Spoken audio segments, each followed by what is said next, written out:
আসসালামু আলাইকুম দর্শক, আপনারা অনেকে আছেন পালসার বাইক ইউজ করেন কিন্তু 30 থেকে 40-এর উপরে মাইলেজ পান না। তো 30 থেকে 40-এর উপরে মাইলেজ কেন পান না, না পাওয়ার কারণগুলো কী সেই কারণগুলো জানাবো আজকের এই ভিডিওর মাধ্যমে। আশা করি এই ভিডিও দেখার পরে আপনার বাইকের মাইলেজ না পাওয়ার কারণ জানতে পারবেন, এমনকি মাইলেজ থেকে আপনারা সর্বোচ্চ মাইলেজ 50 থেকে 55 কীভাবে করতে পারেন সেই বিষয়ে জানতে পারবেন। তো ভিডিওটি না টেনে সম্পূর্ণ দেখতে থাকুন। সাথে আছি আমি Mohammad Hridoy Hossain blogs YouTube channel, Facebook পেজের পক্ষ থেকে আপনাদের সবাইকে স্বাগতম। আমার ইউটিউব চ্যানেল নতুন হয়ে থাকলে অবশ্যই সাবস্ক্রাইব করে পাশে থাকবেন, যাতে করে নতুন নতুন বাইক রিলেটেড ভিডিও আপনারা পেতে পারেন। তো এখন আসেন পালসার বাইকে মাইলেজ ড্রপ দেওয়ার কারণ কি, পালসার বাইকের মাইলেজ কমে যাওয়ার কারণ কি, কী কারণে পালসার বাইকের মাইলেজ এত কমে যায়। শুরুতেই আপনারা দেখতে হবে, খেয়াল করতে হবে আপনার বাইকের মাইলেজ ড্রপ দেওয়ার অন্যতম কারণ হিসেবে যেটা চিহ্নিত করতে পারেন সেটা হচ্ছে বাইকের ফ্ল্যাগটার কী অবস্থা। একটা বাইকের ফ্ল্যাগ যদি পরিষ্কার করা না থাকে তাহলে কিন্তু বাইক থেকে মাইলেজ আপনারা কম পাবেন, বাইকের মাইলেজ কিন্তু ড্রপ দিবে।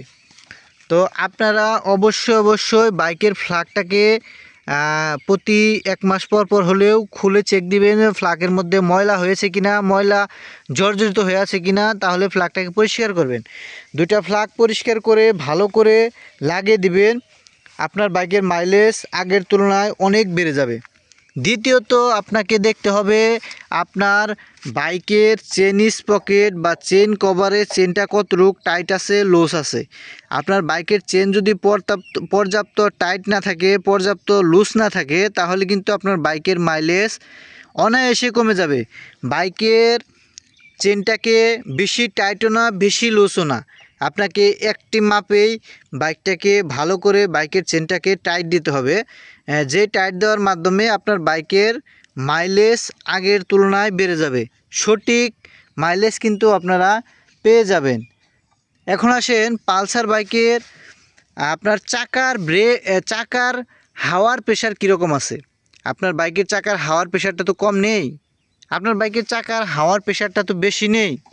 তো সেটা জানার জন্য আপনারা জানেন যে হাওয়া দিতে গেলে হাওয়ার প্রেশারটা মাপা হয়, মেপে হাওয়াটা দিয়ে দেয়। তো অনেকেই জানেন না যে পালসার বাইকের মধ্যে সামনে কতটুকু হাওয়া দিতে হবে, পিছনে কতটুকু হাওয়া দিতে হবে, যার কারণে কিন্তু বাইকের মাইলেজ ড্রপ দেয়। তো এখন আপনারা জেনে নেন যে পালসার বাইকের কতটুকু হাওয়া দিতে হবে, কতটুকু হাওয়া কম বেশি দিলে বাইকের মাইলেজটাকে বাড়িয়ে নিতে পারবেন। তো আপনারা অবশ্যই সামনের ব্রেকের সামনের চাকার হাওয়াটা দিবেন 27.5-এ, আপনারা ভালো করে 28.5-এ আপনারা ভালো করে কোথাও লিখে রাখুন, না হলে নোট করে রাখুন।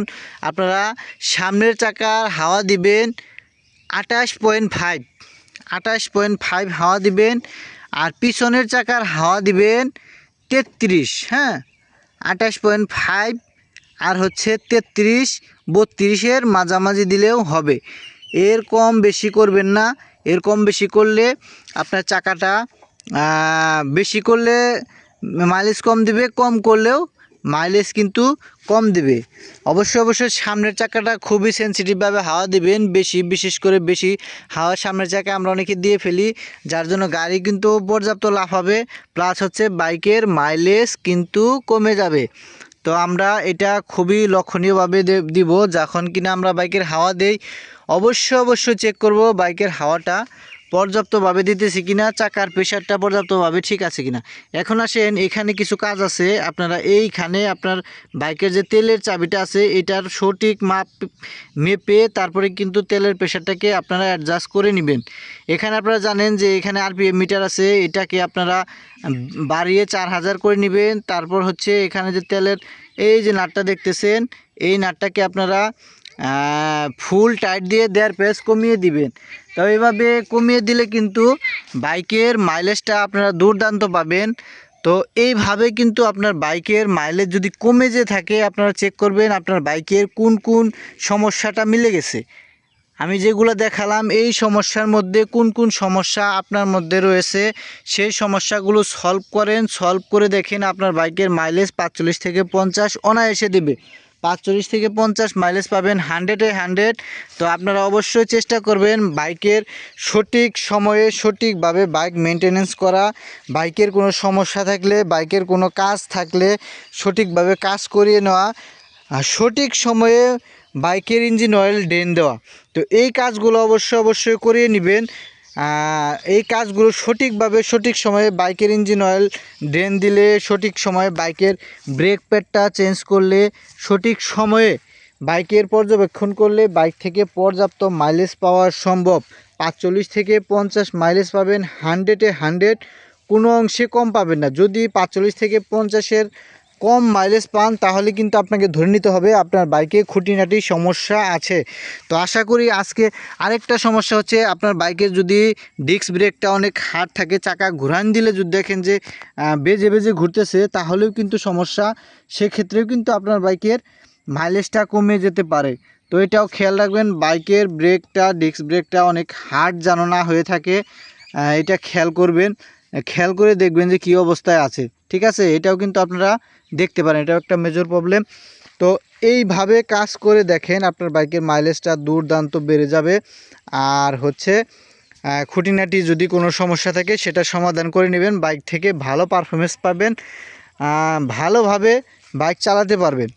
তো বর্তমান তেলের যে সমস্যা আপনারা জানেন, তেলের সমস্যা জন্য বাইক চালানো অনেক কষ্টকর হয়ে যায়। তবুও যদি আপনার বাইক থেকে তেলের মাইলেজ কম পান তাহলে তো কথাই নেই। তো এই টিপসগুলো কাজে লাগাতে পারেন, আশা করি আপনারা উপকৃত হবেন।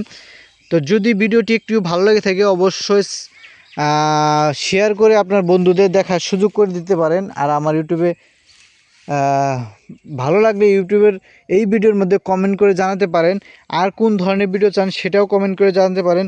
আমি সকল ধরনের ভিডিও আপনাদের কমেন্ট অনুযায়ী আপলোড দিতে থাকবো, আপনারা দেখতে পারবেন, সমস্যার সমাধান করতে পারবেন। তো আজকের মতো এই পর্যন্তই। ভিডিওটি ভালো লাগলে অবশ্যই শেয়ার করে দিবেন, আমার জন্য দোয়া রাখবেন। ভালো থাকবেন, সুস্থ থাকবেন, অবশ্যই ভালো কাজের সাথে থাকবেন। আসসালামু আলাইকুম রহমতুল্লাহি ওয়া বারাকাতুহু।